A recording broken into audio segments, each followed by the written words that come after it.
Over the last 2 weeks, I've been studying real-life real estate agent websites, and I've noticed some patterns. There are realtors who treat their website like a trophy case. Realtors who are trying to compete with Zillow by offering property search features.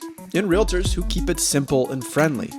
It all begs the question, what makes a good realtor website? Well, I'm a web designer, not a realtor, but I have some thoughts, and I'm gonna share them in this video. Starting with, don't compete with Zillow. When someone wants to search for real estate today, they start at a portal like Zillow. And yet, so many realtors are trying to compete with portals by advertising property search on their own website. But if you use these realtors' property search, you'll quickly realize that they're half-baked and none are as easy to use as something like Zillow. Property search was a valuable feature 5 to 10 years ago. Why? Because you were hosting all these individual listing pages.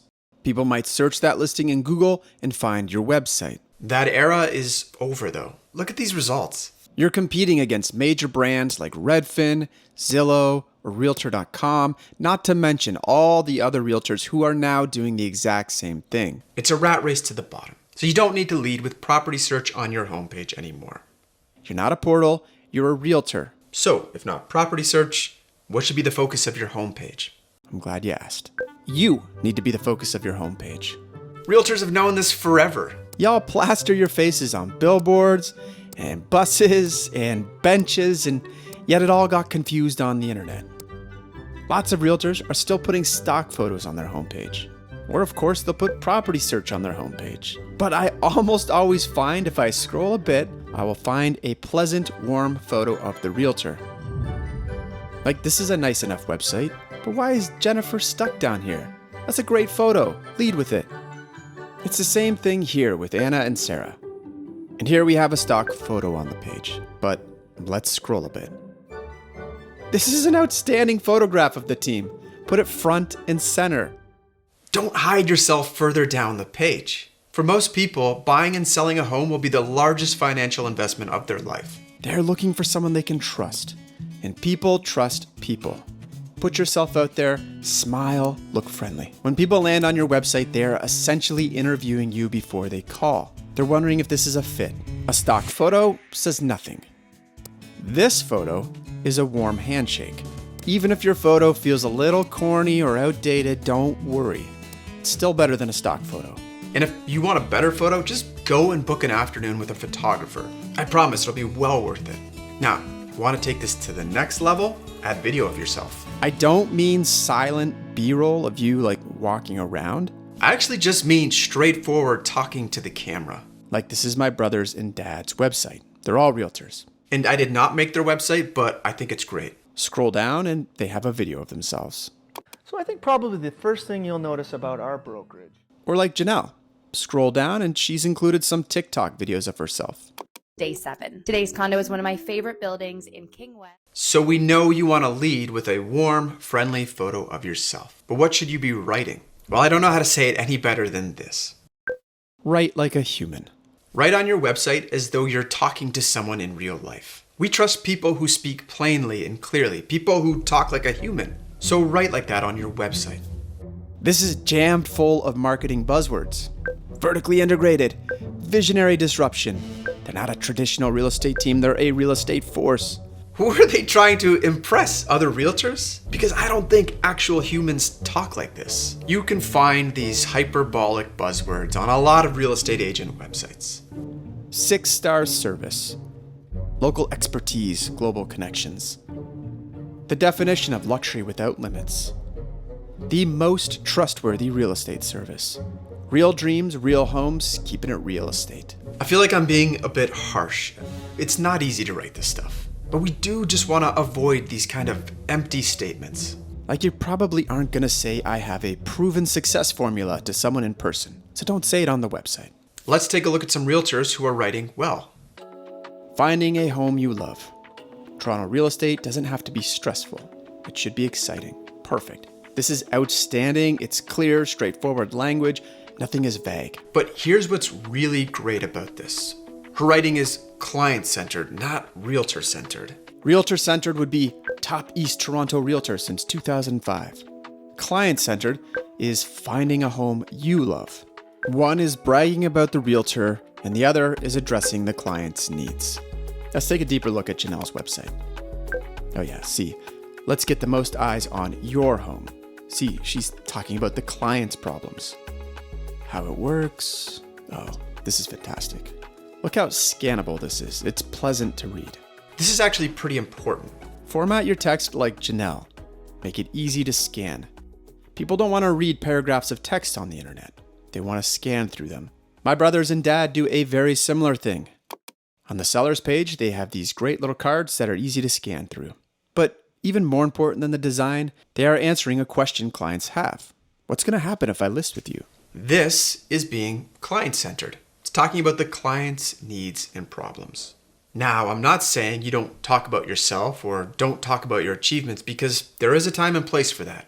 But consider your biography and achievements as secondary. Your marketing funnel should look something like this. Number 1, show you understand the client. 2, explain how you can help. And then on number 3, you can prove credibility with results. That's the place for your biography and achievements. Now, I feel like I've been a critic so far. It's not hard to just sit back and say, I like this, I don't like that, but that's kind of useless. I wanted to put myself to the test, so I took a few hours to design a homepage for a fictional real estate agent, just for pretend. So I made it in Squarespace, and here it is. Our fictional realtor's name is Chrissy.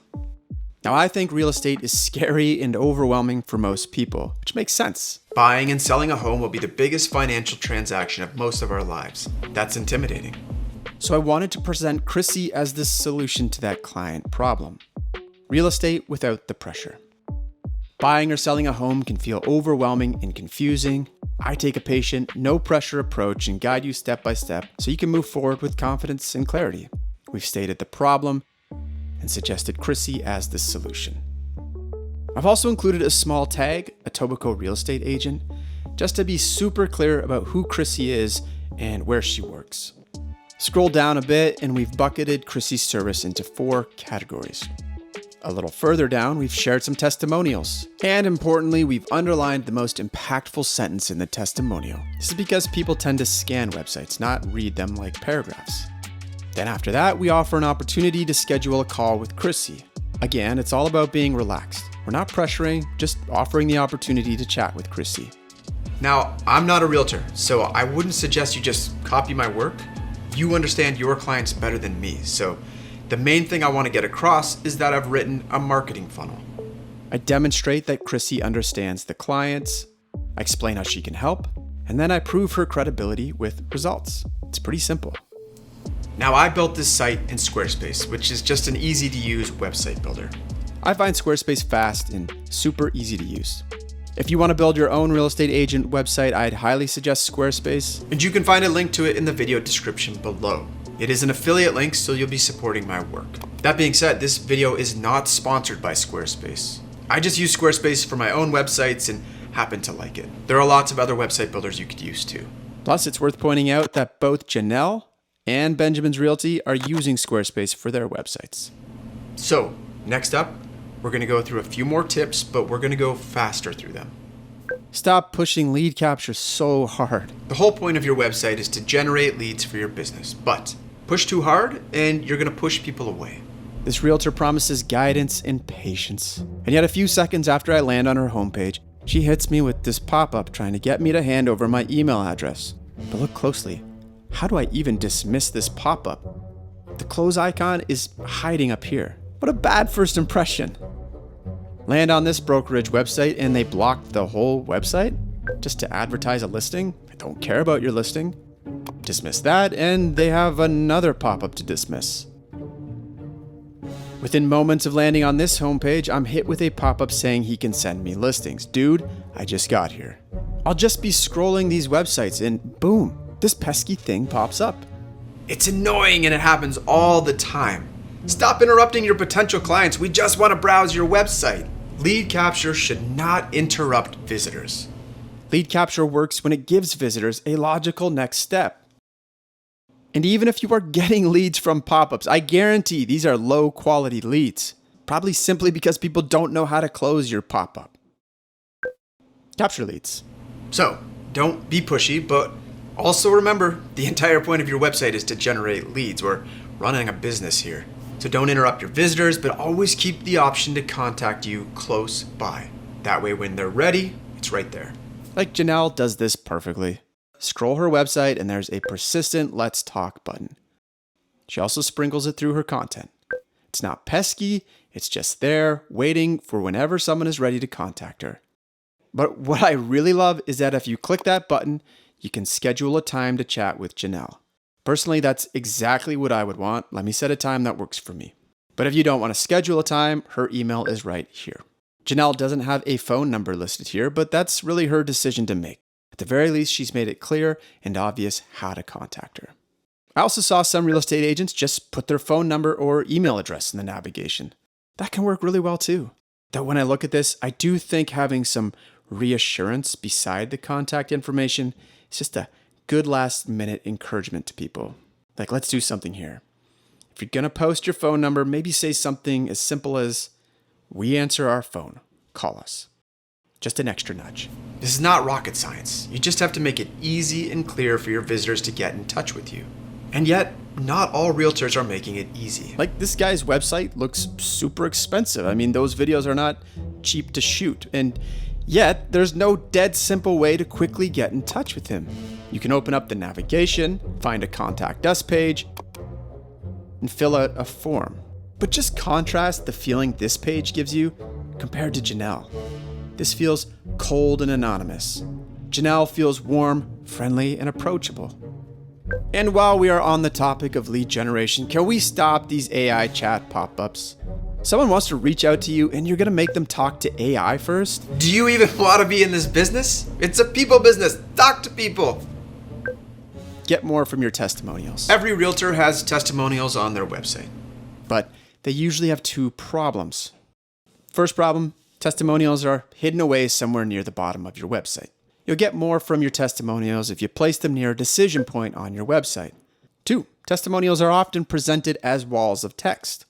This is just too much. Remember, people scan your website, so either edit some of these down or highlight important sections to call attention to. Be local. Real estate is hyper-local, so show you have local expertise. The palm trees, Santa Monica, yeah, this is obviously LA. The subway, Highline Park, yeah, this feels like New York City. And I mean, these lovely people feel very Pacific Northwest and, yeah, Portland.